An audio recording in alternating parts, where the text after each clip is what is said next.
Hello, hello students.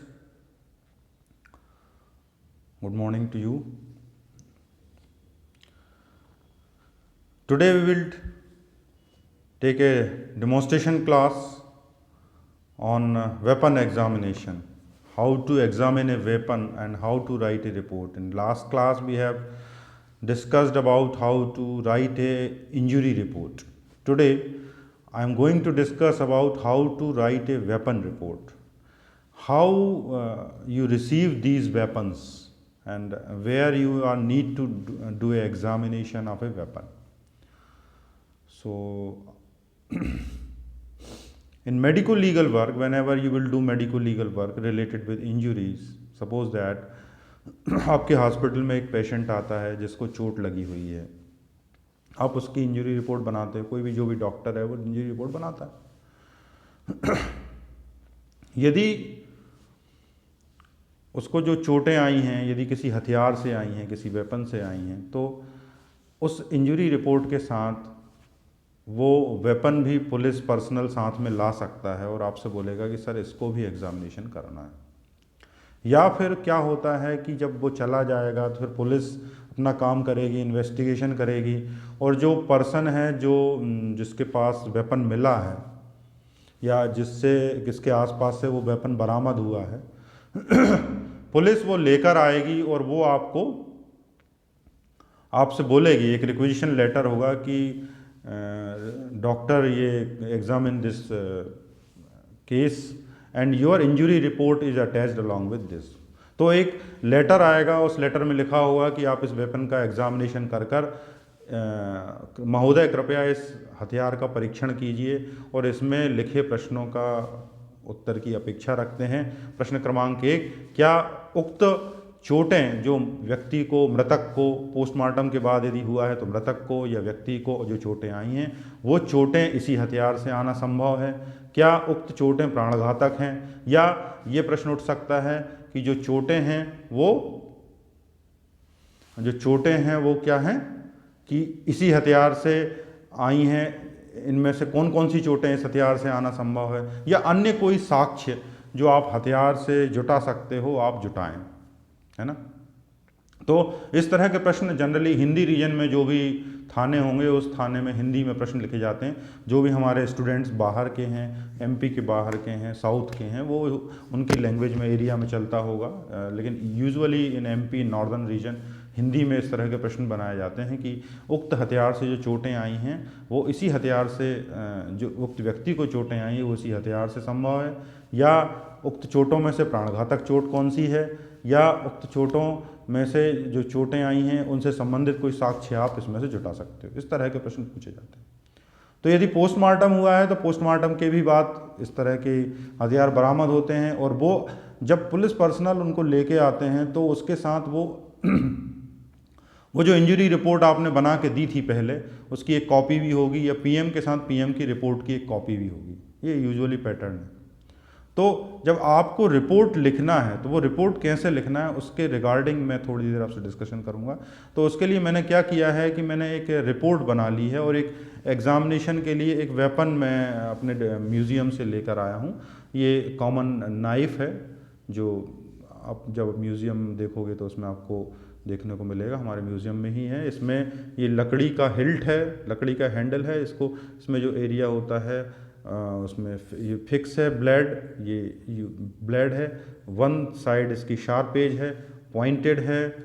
तो ये एक लाइट शार्प वेपन है जो पॉइंटेड है। अब इसको यदि पुलिस ने दे दिया तो हमें इसे एग्जामिनेशन कैसे करना है। पुलिस जब इसको लेके आएगी तो वो सील्ड मैनर में लेके आएगी, ऐसे नहीं लेके आते पुलिस वाले। ये इसके ऊपर एक कवरिंग रहेगी, कागज़ की कवरिंग रहेगी, लिफाफा रहेगा, या इसके ऊपर कोई कपड़े में लिपटी रहेगी, उसके ऊपर पुलिस थाने की सील लगी होगी। तो बहुत इम्पॉर्टेंट ये है कि जब भी आप इस तरह का कोई भी वेपन आपके पास आता है तो आप उस वेपन की जो सील को तोड़ते हैं तो उसकी सील को तोड़ने से पहले अच्छे से चेक कर लें कि ये सील्ड है कि नहीं है, इस पर प्रॉपरली उसके सिग्नेचर हैं उनके ऑफिसर के नहीं हैं।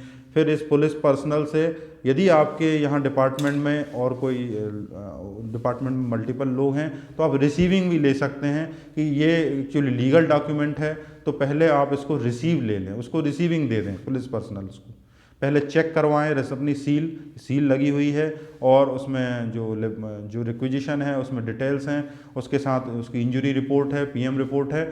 यदि ये सब ठीक है तभी आप उसको रिसीव करें। ऐसे नहीं कि आपने टूटी सील है रिसीव कर लिया, हो सकता है कि वो वेपन किसी ने बदल दिया हो सकता है कि वेपन की जगह कोई दूसरा वेपन रख दिया हो और आप उसकी रिपोर्ट लगा रहे हैं। तो आप अपनी ऑथेंटिसिटी चेक करें और जो पुलिस पर्सनल साथ में आया है उसका नाम, उसका नंबर भी उसकी रिपोर्ट रिसीविंग लेते समय नोट करवा लें कि ये फलाने कांस्टेबल हैं या हेड कांस्टेबल हैं, वो आए हैं, उन्होंने इसको दिया है, उनके साइन ले लो, रिसीविंग हो गई।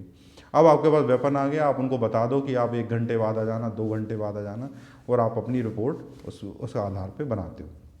सबसे पहले आप वेपन को लेते हो,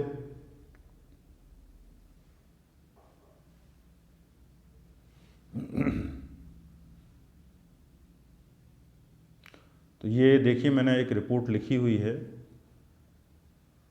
तो इसमें इसको इस पैटर्न में बनाना है। तो मैं बताना चाहूँगा कि पहले एक डायग्राम ड्रा कर लिया है मैंने।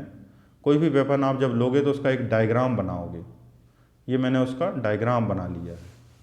डायग्राम में आप देखिए इसमें, तो इसमें सारी लंबाई उसके हैंडल की, उसकी चौड़ाई, फिर ब्लेड की भी लंबाई, जहाँ ज़्यादा चौड़ा है, मीडियम चौड़ा है, आखिर में पॉइंटेड है, और उसके अलग अलग मैंने उसकी 11 सेंटीमीटर लंबाई, 12 सेंटीमीटर लंबाई, चौड़ाई। अब मैं इनका सिग्निफिकेंस आपको बताऊंगा कि इनका सिग्निफिकेंस क्या है।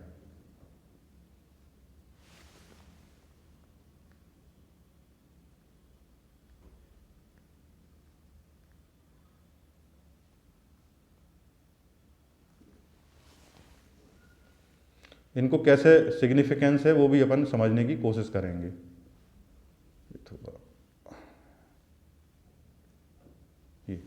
तो ये रिपोर्ट राइटिंग के पहले आप, मैंने जो आपको सावधानियां बताई वो सावधानियां लेने के बाद आप रिपोर्ट राइटिंग करने बैठोगे।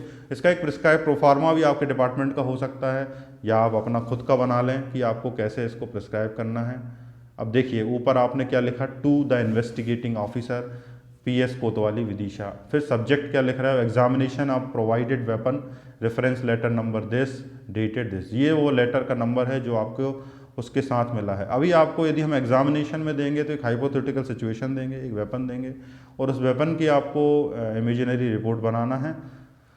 अभी जो है मैं आपको एक वेपन मैंने जो एग्जामिनेशन के लिए लिया है उसकी रिपोर्ट बना के दे रहा हूँ आपको। मैं अभी एक्सरसाइज के लिए एक वेपन और दूंगा, आप उसका बना के देंगे। फिर उसमें मैंने लिख दिया कि in the reference of above letter I am sending you the report about the weapon send to the parcel is sealed in connection with the injury substantial to the mister Anoop Sahu, जिसके साथ वो इंजुरी रिपोर्ट है, राम स्वरूप साहू, इसकी as है फलाना फलाना। Description, उसके बाद डिस्क्रिप्शन।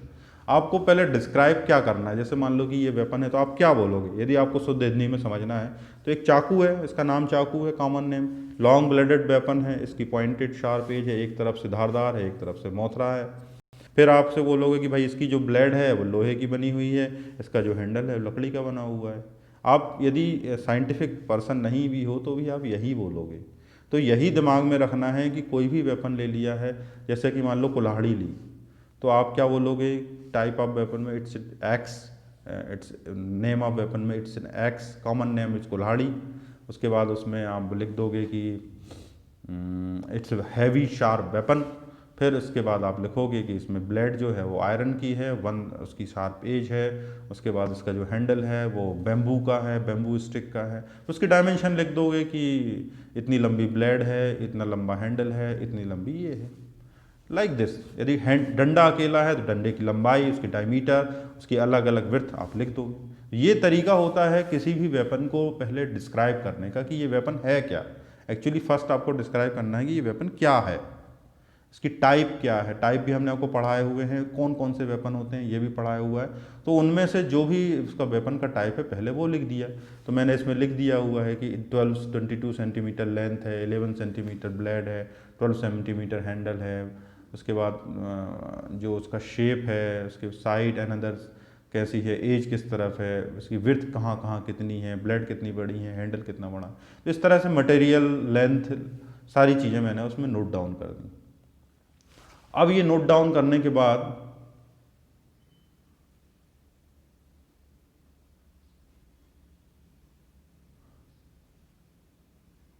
जो अगला सेक्शन है, उस सेक्शन में आप इस पे कोई भी एविडेंस तो नहीं, एविडेंस क्या हो सकता है, इस पे कोई ब्लड का स्टेन तो नहीं है, समाइनल स्टेन तो नहीं है, कोई रस्ट तो नहीं है, कोई ट्रेस एविडेंस जैसे कि कोई हेयर तो नहीं मिल रहा है, या कोई केमिकल तो नहीं मिल रहा है, या कोई कहीं से उसने यूज़ किया, मान लीजिए कि कोई यूज़ करते समय इसमें धागा फटा रह गया शर्ट का, तो आपने ट्रेस एविडेंस में क्या नोट किया, धागा। आपने किसी ने उसका मर्डर किया, तो मर्डर करते करते फिर जब उसको चाकू को निकाला तो उसके साथ आसपास का जो ब्लड है वो लग गया, या मेटेलिक सरफेस से फ्रिक्शन हुआ, मान लीजिए कि मारते समय किसी मेटल के कांटेक्ट में आए तो उसके फाइबर्स मेटल का जो रगड़ने से जो निशान आ गया।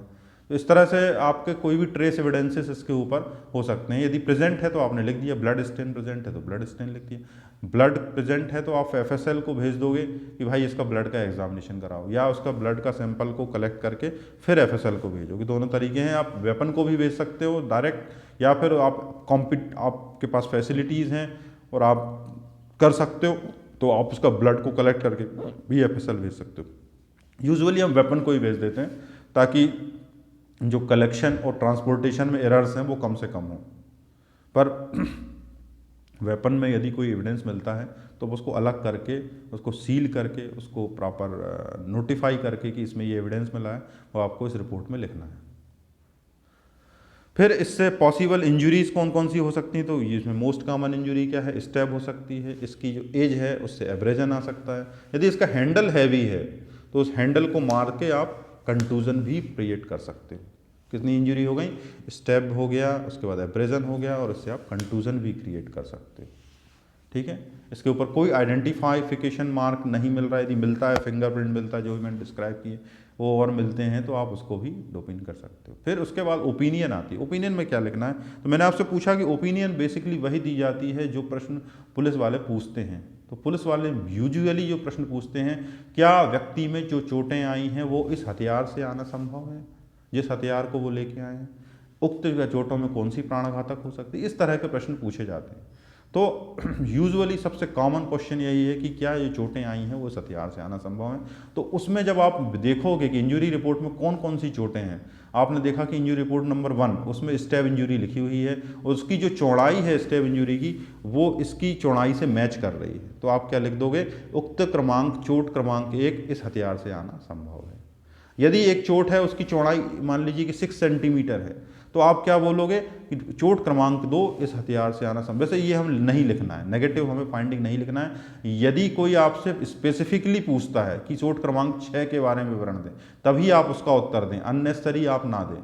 आपसे पूछा गया है कि क्या उक्त चोटें आई संभव हैं, तो आप उसमें लिखोगे जो जो चोटें आपको रिलीवेंट लगेंगी, चोट क्रमांक 1, चोट क्रमांक 2, जिसकी चौड़ाई जो है, आप स्टेप इंजरी पढ़ लीजिए, उसमें बहुत सारे फैक्टर होते हैं कि लेंथ बढ़ जाती घट जाती है, और मल्टीपल फैक्टर्स, उनको आप ध्यान में रखते हुए कि इसकी रेजिस्टेंस क्या है, इसका फोर्स क्या है, उस हिसाब से पॉसिबल इंजरीज जो हैं उसको आप कंपेयर करके लिख दोगे कि चोट क्रमांक 1, 2, 3 इससे आना संभव है।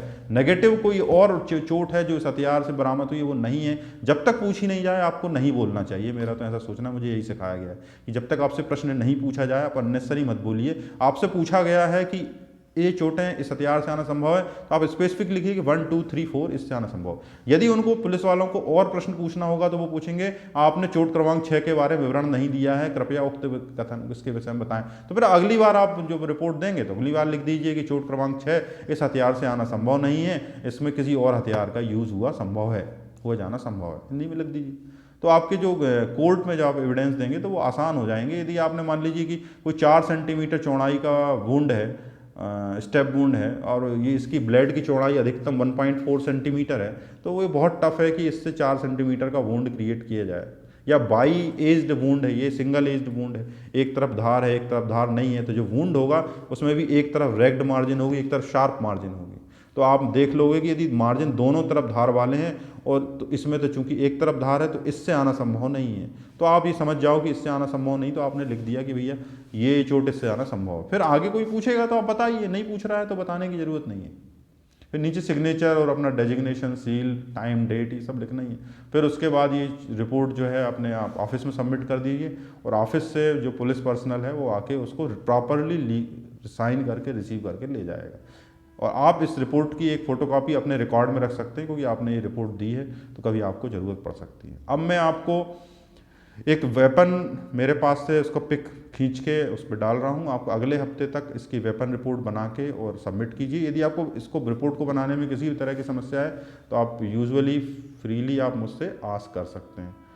Thank you very much for watching this video.